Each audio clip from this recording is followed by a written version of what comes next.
ஓம் சத்குருவே சரணம். வாத்தியார் மகராஜிக்கு ஜெய். குருவர்களால் கால ரகசிய பதிவேட்டில் பார்க்கக்கூடிய விஷயமானது மார்கழியோட மகத்துவங்கள். அதில் குறிப்பாக முதல்ல நம்ம அந்த கால ரகசியம் அப்படின்ற ஒரு விஷயமே, அந்த காலம் எந்தெந்த விஷயங்களை தாங்கி வந்துட்டு இருக்குது, அதில் என்ன சில சூட்சுமங்கள்லாம் ஒளிந்திருக்கு அப்படின்றத குருவர்களால் பார்க்குறது தான் நம்மளுக்கு முக்கியமான ஒரு வேலையாக இருக்குது. அதில் பார்த்துட்டிங்கன்னா இந்த மார்கழி 1 எப்படி வருது அப்படி பார்த்திங்கன்னா, கிட்டத்தட்ட இது ஒரு மாணிக்க வாசகர் காலத்தில் அமைஞ்சா மாதிரியே ஒரு அற்புதமான மார்கழியாக இது அமைஞ்சிருக்கு. அது எப்படி மாணிக்க வாசகர் காலத்தில் அமைஞ்சா மாதிரி இருக்கும் அப்படின்னு நீங்கள் பார்த்துட்டிங்கன்னா, நீங்கள் நல்லா யோசிச்சு பாருங்கள். இந்த மாதிரி ஒரு மார்கழி மாதத்தில் முதல் நாள் திருவாதிரையில் ஆரம்பிக்கிறது மிகவும் மிக மிக அபூர்வம்.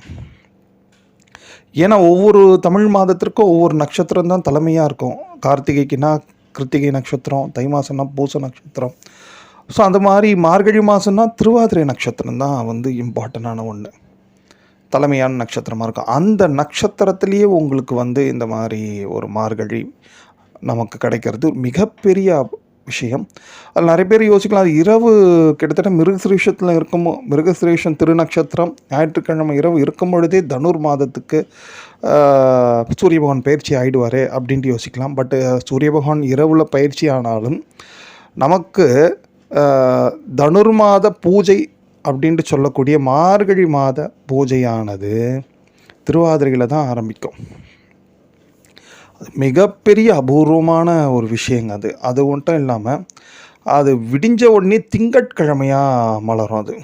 அதாவது அதிகாலை பூஜை ஞாயிற்றுக்கிழமையில் தான் இருக்கும். பட் ஆனால் அது விடிஞ்சாலே திங்கட்கிழமையாக இருக்கும்.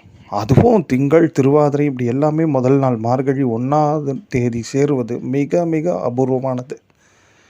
சரி, அபூர்வம் ஓகே. மாணிக்க வாசகர் இங்கே எடுத்துகிட்டு மீன் பண்ணோமே, அதுக்கு என்ன விஷயம் அப்படி பார்த்துட்டிங்கன்னா, மாணிக்க வாசக பெருமான் திருவெம்பாவை அப்படின்ட்டு சொல்லக்கூடிய ஒரு விசேஷமான பதிகம். அந்த பாடல்களை திரு அண்ணாமலையில் தான் பாடியிருக்கார். திருவெம்பாவை மகிமைன்ட்டு வாத்தியார் நிறைய புத்தகங்களில் சொல்லியிருப்பார் அவர். அதில் பார்த்துட்டிங்கன்னா இந்த திருவெம்பாவையை மாணிக்க வாசகர் திரு அண்ணாமலையில் தான் பாடுறாரு. அதில் ஒரு பெரிய விஷயம் என்ன அப்படி பார்த்துட்டிங்கன்னா, அந்த திருவெம்பாவையோட முதல் பாடலே பாருங்களேன். ஆதியும் அந்தமும் இல்லா அருட்பெரும் ஜோதியை யாம் பாட கேட்டேயும் அப்படின்ட்டு ஆரம்பிக்கும். அப்போது ஆதியும் அந்தமில்லா அருட்பெரும் ஜோதியை அப்படின்ட்டு சொல்கிறாரு. அப்போ ஜோதி அங்கே எங்கே இருக்குது பார்த்துட்டிங்கன்னா, அண்ணாமலையில் ஜோதியா சுவாமி தரிசனம் தராரு. ஏன்னா அது அக்னி தத்துவம். சுவாமி அங்கே ஜோதி வடிவில் எல்லோரும் காட்சி தராரு. ஓகேவா? பட் அது மார்கழி மாதம் சுவாமி மாணிக்க வாசகர் பாடியிருக்காருன்னா, அப்போது அந்த மார்கழி மாதம் சுவாமி அந்த ஜோதியை தரிசனம் பண்ணாதானே, அந்த ஜோதியை தரிசனம் பண்ணி தானே இப்படி பாடியிருப்பார். ஒன்றுமே இல்லாத ஒன்றையும் தெரியாத ஒரு கற்பனையிலும் பாடியிருக்க மாட்டார். சுவாமி மாணிக்க வாசக பெருமான் அண்ணாமலையில் தெரியக்கூடிய அந்த ஜோதியை தரிசனம் பண்ணி தான் அந்த ஜோதி மேலே இப்படி ஒரு பாடலை பாடியிருக்காரு, திருவெம்பாவை அப்படின்ட்டு. சரி, அவர் பாடிட்டு போயிட்டாரு. இப்போ நமக்கு என்ன அப்படி பார்த்திங்கன்னா, இந்த வாட்டி இந்த மார்கழி மாதத்தில் கிட்டத்தட்ட மார்கழி 1லேருந்து ஒரு 10 நாளைக்கு ஆல்மோஸ்ட் ஒரு 8-9 நாளாவது திரு அண்ணாமலையில் அந்த ஜோதி தரிசனத்தை நாம் தரிசனம் பண்ணலாம் மார்கழி மாதத்தில். ஏன்னா இந்த கார்த்திகை பௌர்ணமி நமக்கு கார்த்திகை எண்டில் வந்ததுனால இப்பேற்பட்ட ஒரு அபூர்வமான பாக்கியம் நம்ம அடியார்களுக்கு மட்டும் இல்லை, ஆன்மீக அன்பர்கள் எல்லாருக்குமே கிடச்சிருக்கு. அதனால் இந்த 8 நாள் 9 நாள் வரக்கூடிய 8 நாள் 9 நாள், அதாவது அந்த அண்ணாமலையில் தீபம் தெரியக்கூடிய நாட்கள். ஏன்னா நம்ம ஸ்தூல கண்களுக்கு தீபம் இந்த 8-9 நாள் தான் தெரியும். மாணிக்க வாசக பெருமான் மாதிரி பெரியவங்க மகான்கள் சித்தர்களுக்கெல்லாம் எப்பொழுதுமே அங்கே சுவாமி ஜோதி வடிவில் காட்சி கொடுத்துன்னு தான் இருப்பார். அப்போ நம்ம என்ன பண்ணுறது, நமக்கு ஸ்தூலமாக தெரியும் போது தானே நம்ம அதை பயன்படுத்திக்க முடியும். அதன்படி பார்த்துட்டிங்கன்னா இந்த 8 நாள் வரக்கூடிய அடுத்த ஒரு 8 நாள் அந்த மார்கழி மாதம் தனுர் மாதம்னு சொல்கிறதே என்ன விஷயம்னா, அதிகாலை பூஜை தான் ரொம்ப விசேஷம். அது அதிகாலையில் இந்த மாதிரி அண்ணாமலையாரை ஜோதி வடிவத்தில் தரிசனம், ஜோதி தான் ஆல்ரெடி நமக்கு இப்போ ஒரு 8 நாள் விசிபிலிட்டி தான் இருக்குது. அப்படியே சுவாமி தரிசனம் பண்ணிவிட்டு அந்த திருவெம்பாவை சொல்லிட்டு போகிறோம் வச்சிங்களேன், கிட்டத்தட்ட மாணிக்கவாசக பெருமானுக்கு எவ்வளோ பெரிய அனுக்கிரகம் சுவாமி அள்ளி வழங்கி இருப்பாரோ, சிவமாக்கி இணையாண்ட அப்படின்ட்டு தான் சுவாமி மாணிக்கவாசக பெருமான் சொல்கிறார். அதுபோல் நம்ம ஒவ்வொருவரும் சிவமே அப்படின்ற ஒரு உண்மையை வந்து நமக்குள்ளே சுவாமி தானே இருக்கிறாரு. இந்த பூத உடல் வந்து அவரோட வாகனம் தானே. அந்த மாதிரி ஒரு அற்புதமான ஒரு ஞானத்தையும், சிவம்ன்றது என்னென்னா பரிபூரணம் தானேங்க, மங்களம் தானே. அது நம்ம வாழ்க்கையில் வந்து பரிபூர்ணத்துவம் அடையிறதுக்கும் நம்ம பிறவி பெரும் பயனை அடைவதற்கும் மிகப்பெரிய வாய்ப்பு, மிகப்பெரிய ஒரு காலம்தான் இந்த குரோதி ஆண்டோட மார்கழி மாதம். இந்த அடுத்து வரக்கூடிய 8-9 நாளில் ஒரு வாட்டியாவது நிச்சயமாக போய் திரு அண்ணாமலையில் வந்து இந்த மாதிரி அதிகாலை வேளையில் அந்த சுவாமியை தரிசனம் பண்ணி ஒரு கிரிவலம் பண்ணிட்டு வந்துடுங்க.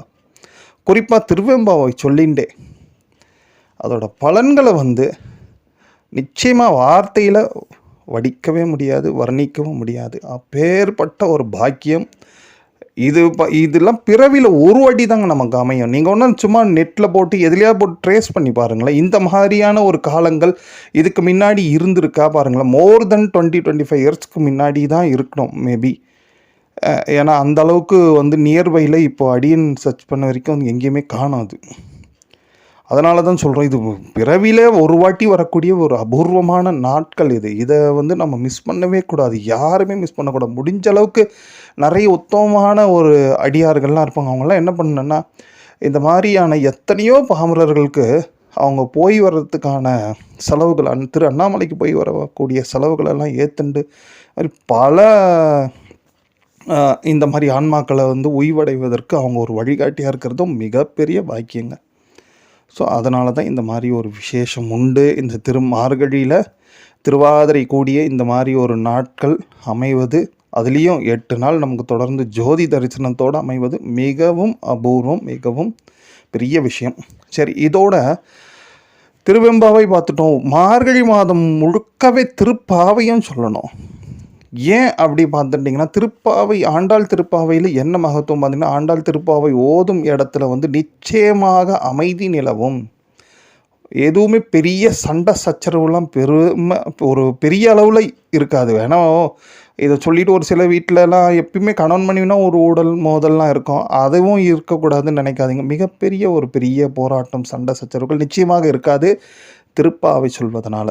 அதுலேயே அந்த சில குறிப்பிட்ட திருப்பாவையெல்லாம் இருக்குது, மிகவும் ரொம்ப விசேஷம். ஒரு சில ராகங்கள்லாம் இருக்குது, புன்னாகவராளி இப்படிலாம் சில ராகங்கள்லாம் திருப்பாவையெல்லாம் சொல்கிறச்சே கண்டிப்பாக யுத்தம் நடக்கிற இடத்துல யுத்தமே நின்று போயிடும் அப்படின்றார் வாத்தியார். அவ்வளோ அமைதியான கிரணங்களை வீசக்கூடியது, கதிர்களை வீசக்கூடியது தான் திருப்பாவை. அது மட்டும் இல்லாமல் திருப்பாவையோட இன்னொரு பெரிய ஹைலைட்டான விஷயம் பார்த்துட்டிங்கன்னா, திருப்பாவை சொல்வதால், அதுவும் அதிகாலை, மார்கழி மாதம் அதிகாலை சொல்வதால் சுவாசம் வந்து சீரடையும் அப்படின்றார் வாத்தியார். சுவாசம் சீரடையும் மீன்ஸ் என்னென்னா, இப்போ சுவாசம் நமக்கு சீராக இருக்கான்னா நிச்சயமாக இந்த சரம் பார்க்குறவங்களுக்கு தெரியும். சரம் மீன்ஸ் என்னென்னா, எப்பொழுதுமே நம்ம சுவாசத்தை வாட்ச் பண்ணிகிட்டே இருக்கணும். ஒவ்வொரு மணி நேரத்துக்கும் ஒவ்வொரு மாதிரி அது மாறும். அதாவது வலது நாசி, இடது நாசி இப்படி மாறி மாறி போயிட்டு இருக்கும். அதுலேயும் வந்து 5 பூதங்கள் உள்ள மாறி மாறி ஓடிட்டு இருக்கும்.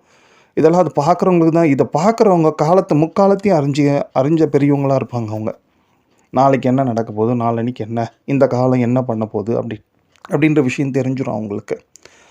அதனால தான் இந்த சுவாசம் இப்போ நமக்கெல்லாம் எப்படி ஓடுதுன்னா, பெரும்பாலும் போராட்டம் இருக்குது, மனக்கவலை, குமுறல்கள், வாழ்க்கையில் வேதனைகள் இப்படிலாம் போயிட்டு இருக்கோம் வச்சுங்க. இதெல்லாம் என்னென்னா, இந்த சுவாசம் சீரில்லாமல் ஓடிட்டு இருக்குது, அதுதான் அர்த்தம். அப்போ இந்த சுவாசத்தை சீராக்கி தரக்கூடிய ஒரு விசேஷமான அனுக்கிரகங்கள் நிறைஞ்சது தான் திருப்பாவை. இந்த சுவாசம் சீரடைஞ்சதுன்னா இது எங்கே போய் ஒடுங்கும்? நம்ம ஏற்கனவே பார்த்துருக்கோம், ஜோதியில் தான் ஒடுங்கும் அது. ஏன்னா ஜோதியிலேருந்து தான் அந்த சுவாசம் வந்து வெளியாகி போயிட்டு வந்துட்டு இருக்கு. அப்போ அந்த ஜோதி வந்து பிரகாசமாக தெரிவிக்கக்கூடிய இன்னொரு விசேஷமான பாடல்கள் தான் திருவெம்பாவை.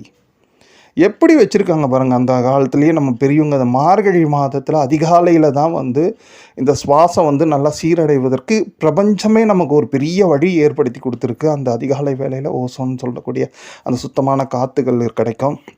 அப்போ நம்ம எல்லாரும் உட்காந்து வாசி பயிற்சி பண்ணிவிட்டு உங்கள் நெத்தி பொட்டில் ஜோதியை பாருங்கன்னா எத்தனை பேர் பார்ப்பீங்க? பட் ஆனால் இது நீங்கள் மறைமுகமாக இந்த திருப்பாவை சொல்லிவிட்டு அடுத்து திருவெம்பாவை சொல்கிறச்சே அது நேச்சராகவே உங்களுக்குள்ளே இதெல்லாம் ஆக்டிவேட் ஆகிட்டே இருக்கும். இப்படியெல்லாம் பல விஷயங்களை புதைச்சி மறைச்சி வச்சுருக்காங்க நம்ம பெரியவங்க. ஏன்னா எதையுமே பாரு எடுத்தோடனே ஞானம்னு சொன்னால் ஒரு 500 பேர் பார்க்க மாட்டான். ஆனால் செல்வம் சொல்லுங்கள் 5000 பேர் பார்ப்பான். ஆனால் இது தாங்க காலத்தால் அழியாத செல்வம், இந்த ஞானம். இதை பெறுவதற்கு அற்புதமான ஒரு பாக்கியம், அற்புதமான ஒரு காலம் இந்த மார்கழி மாதம், குரோதி ஆண்டோட மார்கழி மாதம் கிடைக்கிறதுக்கு அரியுது. இதை நீங்கள் எல்லாருமே, நம்ம எல்லாருமே பயன்படுத்திக்கணும் நிச்சயமாக குருவர்களால். ஓம்.